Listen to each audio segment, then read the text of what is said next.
This is my second recording of my learner who is in grade 6. The Shepherd Boy and the Wolf.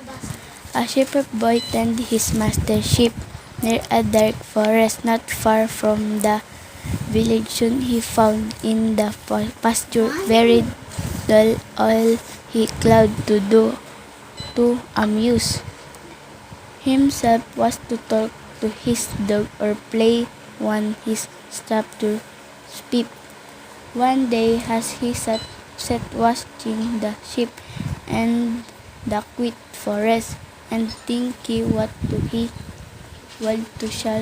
should he see a wolf, he thought of a plan to amuse himself. His master had told him to call for help should wolf attack the wolf, and the villagers would drive it away. So now touch he had not seen anything that even looked like a wolf. He ran toward the villager, shouting at the top of his voice, "Wolf, wolf!" As he expelled the villagers who had heard the cry, dropped their work and ran in great excitement to the pasture. But when they got there, they found the boy bubbled with largest at the trick he'd played on them. A few days later, the sheep boy again howled, "Wolf, wolf!" Again, the villagers ran to help him, only to be large again. Then one evening, as the sun was setting behind the forest, and the shadows here creeping out over the pasture, wolf really did spying from the underbrush and fall. Open sheep in terror, the boy ran toward the village, shouting, "Wolf, wolf!" but touched the village and the cry. They did not run to help him. They had before he cannot fool is again, they said. The wolf killed great many of the boy's sheep, and this split away into the forest.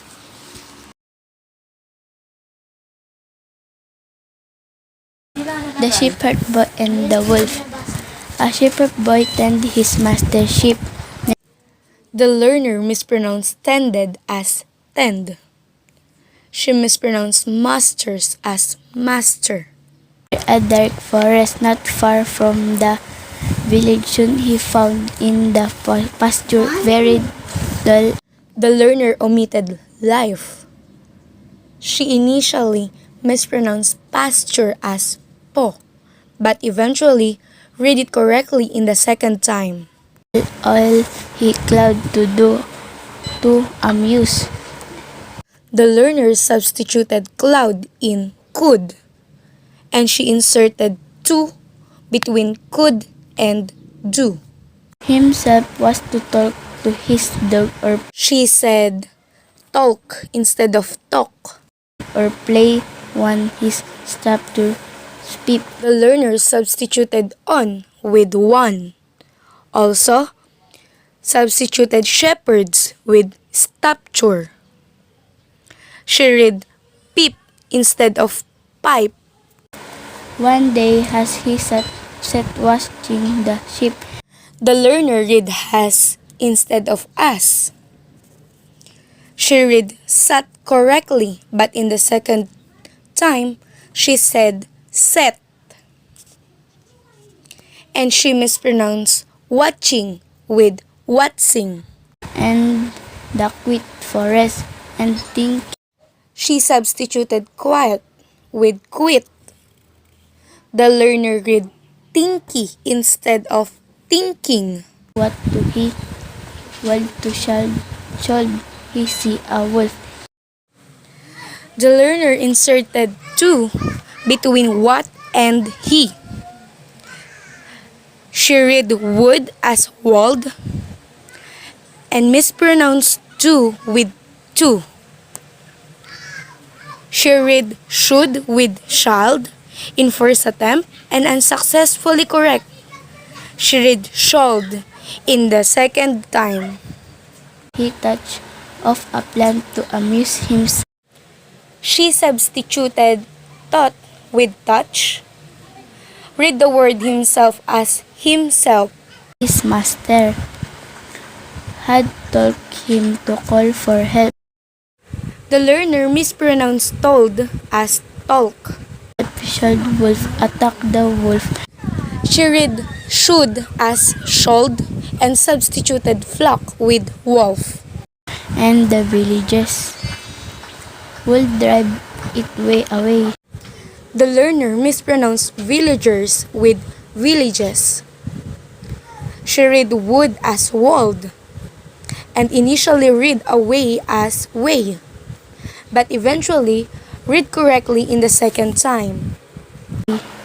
So now touch he had not seen. The learner substituted do as touch.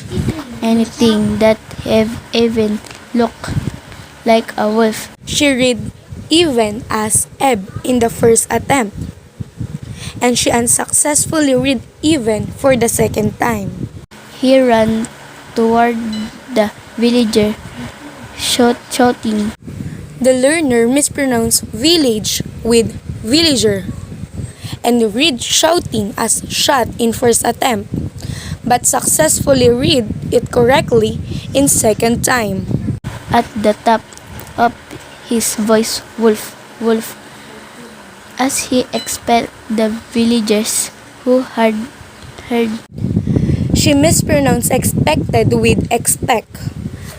She read villages instead of villagers and initially read the word heard as hard in first attempt but successfully pronounced it in the second time. The cry dropped their work and ran in. Great excitement to the pasture. The learner read excitement twice. But when they got there, they found the boy. She read we instead of when. Bubbled with largest at the trick. The learner omitted up. She substituted laughter with largest. He'd played on them. She omitted he and read the word he'd instead of had. A few days later, the sheep boy The learner mispronounced shepherd with sheep again held wolf, wolf. and shouted substituted with howled. Again, the villagers ran to help him. She read villages instead of villagers for the second time. Only to be large again. She substituted laugh with large and omitted at. Then one evening, as the sun was setting, The learner mispronounced evening as evening and read has instead of as. behind the forest and the shadows, She read the word behind twice. creeping out over the pasture. She substituted here with where and read cropping instead of creeping. Wolf really did spiring from the. The learner omitted ah. She mispronounced spring as sparring and eventually unsuccessfully correct herself for second time. Underbrush and fall. Open sheep. She read upon as upon and omitted the. Enter the boy ran toward the village. The learner read tough in first attempt and successfully read toward for the second time. Shouting wolf, wolf, but touched the village and the cry. The student substituted though with touch. She read villagers as village and she substituted the word heard as end. They did not run to help him. They had before The learner omitted as. he cannot. Full is again, they said. She read is instead of as. The wolf killed great many of the boy's sheep. The learner mispronounced killed with killed and omitted ah. This split away into the forest. The learner mispronounced then with this and substituted slip with split.